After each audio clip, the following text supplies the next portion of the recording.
Wikimedia Commons NeverTrump conservative columnist Bret Stephens, photo labeled for reuse via Wikimedia Commons. Big media organizations have a Bret Stephens problem.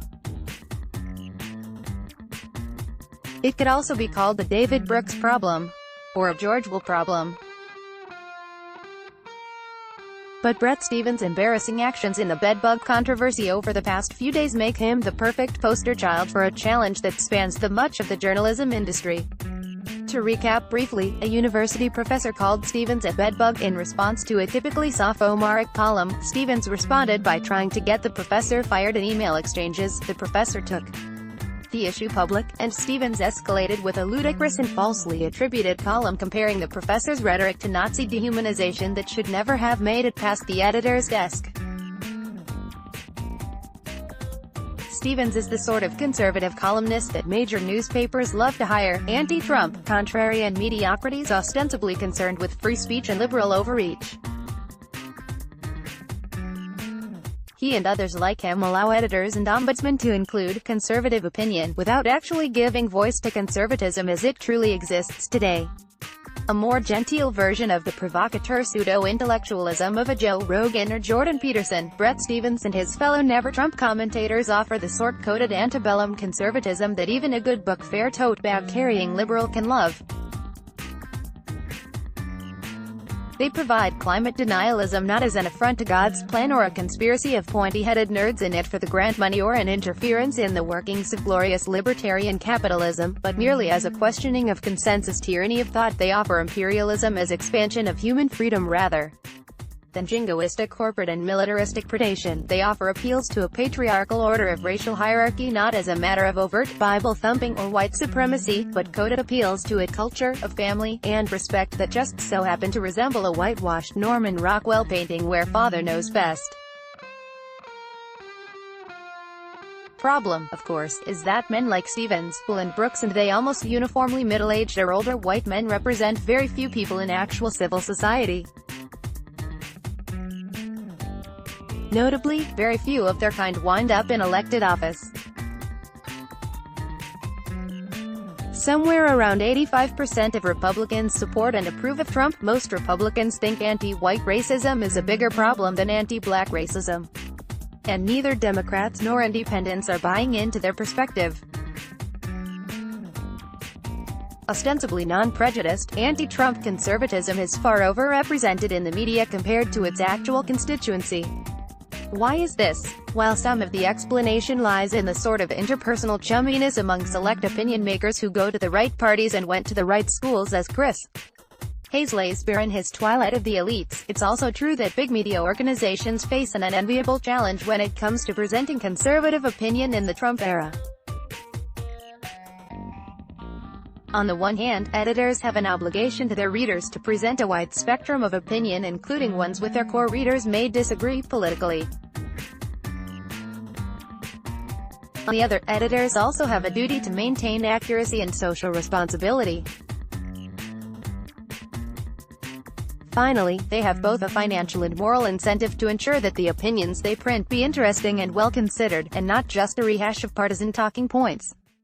As the conservative movement delves ever further into anti-scientific ignorance, overt bigotry and lockstep loyalty to its current leader, presenting responsible, accurate and interesting, conservative opinion can be a challenge. So let's say you're the editor of a major magazine or newspaper, and you want to give voice to the somewhat less than half or so of the country that identifies broadly with conservative perspectives. Do you hire an alt-right figure with openly racist and sexist attitudes who actually represents what modern conservatism truly is and what its voters are, even though it will outrage your readers and provide a dangerous platform for hateful views? Do you hire partisan operatives who will parrot the talking points du jour and defend whatever outlandish pronouncements Donald Trump makes next, at the risk of ruining your brand in much the way CNN has done by inviting commentary from the likes of Jeffrey Lord and Trump Press Secretary Kayleigh McEnany? Or do you hire a NeverTrump conservative like Bret Stephens who doesn't actually represent very many people, but won't unduly offend readers' sensibilities or actively encourage racist violence, unless, of course, you include stumping for the Iraq War as the racist violence it is? Time and again, editors choose the third option as the path of greatest comfort and least resistance, at the cost of actual representation.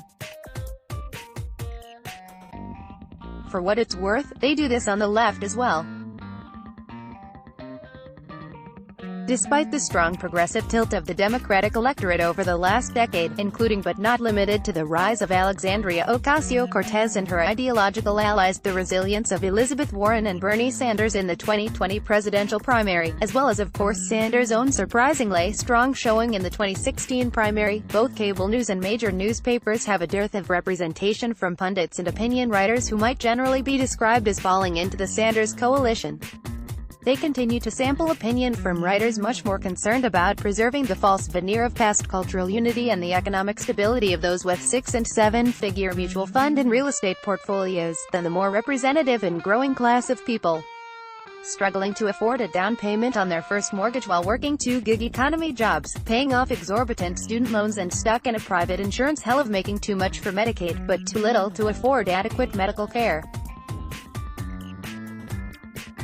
The opinion makers are still much more old, white and male than the Democratic electorate at large, and even when younger women and people of color are added to the mix, they rarely espouse the more openly democratic socialist and social democratic positions of those demographics among the actual public.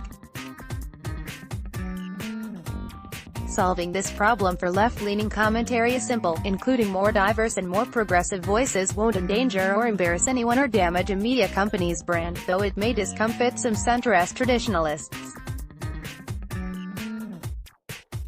But in terms of conservative commentary, media organizations should look to err more on the side of actual representation. Why risk the ire of readers and do potential harm in order to present contrarian viewpoints that few Americans truly share? There is nothing novel or interesting in the sort of content that George Will, David Brooks and Bret Stephens provide. Their takes are as predictable as the rising of the sun and the passing seasons, and it's not actually instructive as to the opinions of the Americans who continue to empower Republican policymakers. A better approach would be to hire Trump loyalists willing to defend the president and his actions, as well as those of Senate Leader McConnell and the Roberts Court, while strictly adhering to standards of fact-checking and anti-racism. If a conservative writer could manage to defend modern Republican politics while remaining honest, accurate and without resorting to bigotry, that would be both potentially interesting and skillful enough to deserve publication. It would be more satisfying to conservative readers and more informative for liberal ones. But the time for providing a special platform for contrarian NeverTrump conservatives should be at an end. It's both embarrassing and unproductive. Let's block ads. Why?